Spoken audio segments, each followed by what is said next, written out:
حضرت بلال حبشی رضی اللہ تعالیٰ عنہ امیہ بن خلف اجمی کے غلام تھے، اور حضرت بلال کے والد اور والدہ بھی اسی کے غلام تھے۔ امیہ بن خلف بہت دولت مند آدمی تھا۔ اس کے کئی بیٹے اور 12 غلام تھے، لیکن ان 12 غلاموں میں سے وہ سب سے زیادہ حضرت بلال حبشی رضی اللہ تعالیٰ عنہ کو پسند کرتا تھا۔ جب امیہ کو اس کی خبر ہوئی کہ بلال نے اسلام قبول کر لیا تو وہ غصے کی حالت میں آیا اور پوچھنے لگا کہ کیا تم محمد صلی اللہ علیہ وآلہ وسلم کے رب کو سجدہ کرتے ہو؟ حضرت بلال حبشی رضی اللہ تعالیٰ عنہ نے اسے جواب دیا کہ میں اس رب کو سجدہ کرتا ہوں جو ایک ہے، اس کا کوئی شریک نہیں۔ یہ سن کر امیہ بن خلف جو مسلمانوں کا سخت دشمن تھا، اس نے حضرت بلال رضی اللہ تعالیٰ عنہ کو سخت گرمی میں دوپہر کے وقت تپتی ہوئی ریت پر سیدھا لٹا کر ان کے سینے پر پتھر کی بڑی سلیں رکھ دیتا تاکہ وہ حرکت نہ کر سکیں، اور کہتا تھا کہ یہاں اس حال میں مر جا، یا زندگی چاہیے تو اسلام سے پیچھے ہٹ جا۔ مگر حضرت بلال حبشی رضی اللہ تعالیٰ عنہ اس حالت میں بھی صرف احد احد پکارتے تھے، یعنی اللہ ایک ہی ہے۔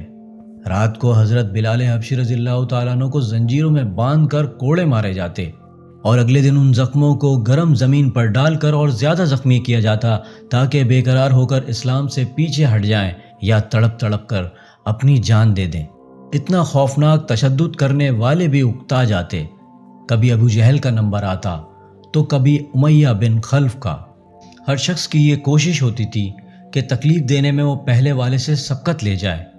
ایک مرتبہ حضرت ابو بکر صدیق رضی اللہ تعالیٰ عنہ نے جب حضرت بلال حبشی رضی اللہ تعالیٰ عنہ کو اس حالت میں دیکھا تو امیہ بن خلف سے حضرت بلال حبشی کو خرید کر انہیں آزاد فرما دیا۔ چونکہ عرب کے بت پرست بھی اپنے بتوں کو معبود کہتے تھے، اسی لیے ان بت پرستوں کے مقابلے میں اسلام کی تعلیم توحید کی تھی، جس کی وجہ سے حضرت بلال حبشی رضی اللہ تعالیٰ عنہ کی زبان پر ایک ہی معبود کا ذکر تھا۔ دوستو، یہ تعلق اور عشق کی بات ہے۔ جس طرح ہم دنیاوی محبت میں دیکھتے ہیں کہ جس سے محبت ہو جائے تو اس کا نام لینے میں بھی بہت لطف آتا ہے، اور بغیر کسی فائدے کے بار بار اس کو رٹا جاتا ہے، مگر حضرت بلال رضی اللہ تعالیٰ عنہ کی اللہ سے محبت کا کیا کہنا کہ انہیں ہر طرح سے ستایا گیا، اذیتیں دی گئیں، سخت سے سخت تکالیف پہنچائی گئیں، مکے کے بت پرست لڑکوں کے حوالے کر دیا جاتا کہ وہ ان کو گلی کوچوں میں رسوا کرتے پھریں، مگر حضرت بلال تھے کہ ایک ہی معبود ہے، ایک ہی معبود ہے، ہر وقت زبان سے جاری رہتا۔ دوستو، حضرت بلال حبشی رضی اللہ تعالی عنہ کو اس کا یہ صلہ ملا کہ حضور اکرم صلی اللہ علیہ وآلہ وسلم کے دربار میں مؤذن بنے، اور اذان کی خدمت حضرت بلال حبشی رضی اللہ تعالی عنہ کے سپرد ہوئی۔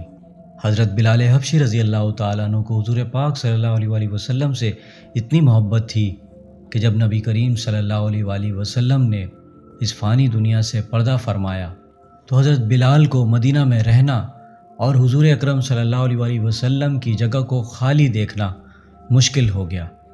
اسی لیے آپ نے ارادہ کیا کہ اپنی زندگی کے جتنے بقیہ ایام ہیں وہ جہاد میں گزار دوں۔ پھر آپ نے مدینہ منورہ کو چھوڑ دیا اور جہاد کی نیت سے چلے گئے، اور ایک عرصے تک مدینہ منورہ لوٹ کر نہیں آئے۔ پھر ایک مرتبہ نبی کریم صلی اللہ تعالیٰ علیہ وآلہ وسلم کی خواب میں زیارت ہوئی۔ آپ صلی اللہ علیہ وآلہ وسلم نے فرمایا کہ بلال، یہ کیا ظلم ہے، ہمارے پاس کبھی نہیں آتے؟ تو آنکھ کھلنے پر فوراً آپ مدینہ طیبہ حاضر ہو گئے۔ آپ کو مدینہ منورہ میں دیکھ کر حضرت حسن رضی اللہ تعالیٰ عنہ اور حضرت حسین رضی اللہ تعالیٰ عنہ نے آپ سے اذان کی فرمائش کی، اور لاڈلوں کی فرمائش ایسی نہیں تھی کہ انکار کی گنجائش ہوتی۔ أشهد أن لا إله إلا الله۔ جیسے ہی حضرت بلال حبشی رضی اللہ تعالیٰ عنہ نے اذان ادا کرنا شروع کی تو مدینہ طیبہ میں حضور اکرم صلی اللہ علیہ وآلہ وسلم کے زمانے کی اذان سن کر طیبہ کی گلیوں میں کوہرام مچ گیا۔ عورتیں تک روتی ہوئی گھر سے نکل آئیں۔ چند روز قیام کے بعد آپ کی واپسی ہوئی، اور 60 ہجری کے قریب دمشق میں آپ کا وصال ہوا۔